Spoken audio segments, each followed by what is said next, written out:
چند کام اگر ہم کر لیں انشاءاللہ بڑی رحمتوں کا نزول ہوگا، بڑی برکتوں کا نزول ہوگا انشاءاللہ۔ نمبر 1 تو دعا کا اہتمام۔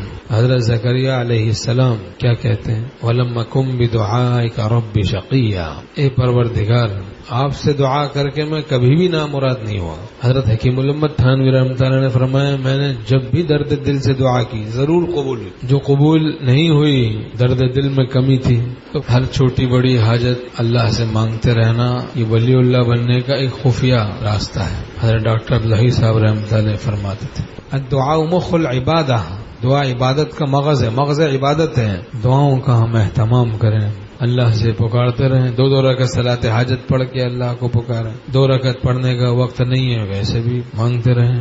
ہاتھ اٹھانے کا بھی کسی کی نہیں ہے، مشکل معلوم ہو تو زبان سے مانگتا رہے، دل میں مانگتا رہے، دل میں اللہ کو پکارتے رہیں۔ ہمارے شیخ رحمۃ اللہ نے فرمایا جو نا خدا یا خدا کہتا ہے وہ باخدا بن جاتا ہے۔ تو لے اللہ کا نام تیرا سب بنے گا کام۔ تو بھائی بد دعائیں نہ دیں، ہم دعائیں دیں۔ تمام امت مسلمہ کے لیے دعا کریں، بد دعائیں نہ کریں لوگوں کے لیے۔ تو بھائی ایک کام تو ہے دعا، اور دوسرا کام ہے شکر کا اہتمام کریں۔ شکر لئن شکرتم لازیدنکم ولئن کفرتم ان عذابی لشدید، اگر تم شکر کرو گے ہم اور زیادہ دیں گے، اگر ناشکری کرو گے تو میرا عذاب سخت ہے۔ تو شکر کی ہم عادت ڈالیں۔ شکر اتنی نعمتیں ہیں، ان نعمتوں کو یاد کریں۔ وَإِن تَعُدُّوا نِعْمَةَ اللَّهِ لَا تُحْصُوهَا، اللہ تعالیٰ فرماتے ہیں اگر تم نعمتوں کو شمار کرنا چاہو اللہ کی نعمتوں کو تو شمار بھی نہیں کر سکتے۔ اب شکوے ہیں، شکایت ہے، بس قلب سقیم ہے باطن میں، قلب سلیم نہیں،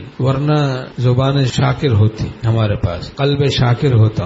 اگر قلب سلیم ہوتا تو شکر گزاری کا اہتمام ہوتا۔ شکووں اور شکایتوں میں ہم نہیں پڑے ہوتے، تو شکر چھوڑ جاتا ہے پھر شکایتوں میں پڑ جاتا ہے۔ تو شکر کا ہم اہتمام کریں، اور ایک کام کریں ہم استغفار۔ وما كان الله ليعذبهم وانت فيهم وما كان الله معذبهم وهم يستغفرون۔ اللہ تعالیٰ فرماتے ہیں اے نبی جب تک آپ ان میں موجود ہیں ہم ان کو عذاب نہیں دیں گے، اور جب تک یہ لوگ استغفار کرتے رہیں گے ہم ان کو عذاب نہیں دیں گے۔ تو استغفروا ربکم، اللہ تعالیٰ فرماتے ہیں اپنے پروردگار سے گناہ بخشواؤ، انہ کان غفارا، وہ بہت گناہوں کو بخشنے والا ہے۔ تو استغفار کا ہم اہتمام کریں۔ حدیث پاک میں ہے من لزم الاستغفار جعل اللہ له من كل ضيق مخرجا ومن كل هم فرجا ورزقه من حيث لا يحتسب، جو لازم پکڑ لے استغفار کو اللہ اس کو ہر غم سے نجات دے گا، ہر تنگی سے نجات دے گا، ایسی جگہ سے رزق عطا کرے گا جہاں سے اس کو گمان بھی نہیں ہوگا۔ تو استغفار کا اہتمام،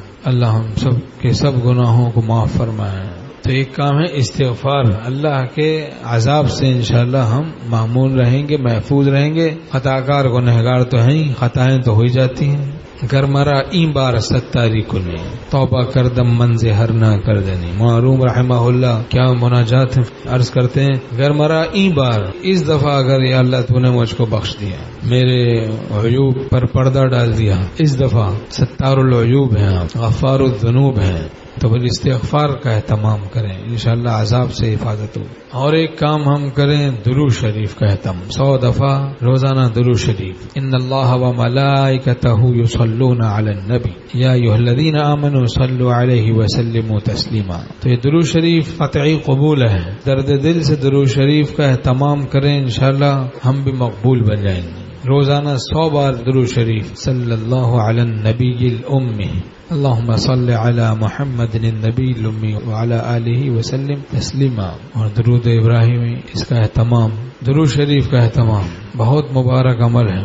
اور ایک کام اور وہ ہے صدقہ، ان الصدقۃ لا تطفئ غضب الرب وتدفع میتۃ السوء، حدیث پاک میں ہے صدقہ اللہ کے غصے کو ٹھنڈا کرتا ہے اور بری موت سے بچاتا ہے۔ دیکھیں اللہ فرماتا ہے نا وفعلوا الخیر، خیر کے کام کرو، لعلکم تفلحون، تاکہ تم فلاح پا جاؤ۔ میں نے عرض کیا کہ بھائی گناہوں سے بھی بچنا ہے اور محبت الہیہ میں بھی مبتلا رہنا ہے اور خیر کے کام کرتے رہنا ہے۔ تو خیر کے کام کرتے رہیں، ہم شر کے کاموں سے بچتے رہیں، تو صدقے کا اہتمام کریں، اس سے اللہ کا غضب ٹھنڈا ہوگا، اچھا تزکیہ بھی نصیب ہوگا، پاکیزگی بھی نصیب ہوگی۔ صدقے کو بڑا گہرا تعلق ہے تزکیے سے، تطہیر سے۔ خذ من اموالہم صدقۃ تطہرہم وتزکیہم بہا وصل علیہم، ان کے اموال میں سے صدقہ لیجئے اور ان کو پاک کیجئے، اس کے ذریعے ان کا تزکیہ کیجئے، وتزکیہم بہا وصلی علیہم، اور ان کے لیے دعا کیجئے۔ ان صلاتک سکن لہم، بے شک آپ کی دعا سے ان صحابہ کو سکون ملتا ہے، تو تزکیہ ہوتا ہے، دل پاک ہوتا ہے، صاف ہوتا ہے، ازالہ معصیت بھی ہوگا، ازالہ مادہ معصیت بھی ہوگا انشاءاللہ۔ اللہ ہم سب کو اس کی توفیق نصیب فرمائے۔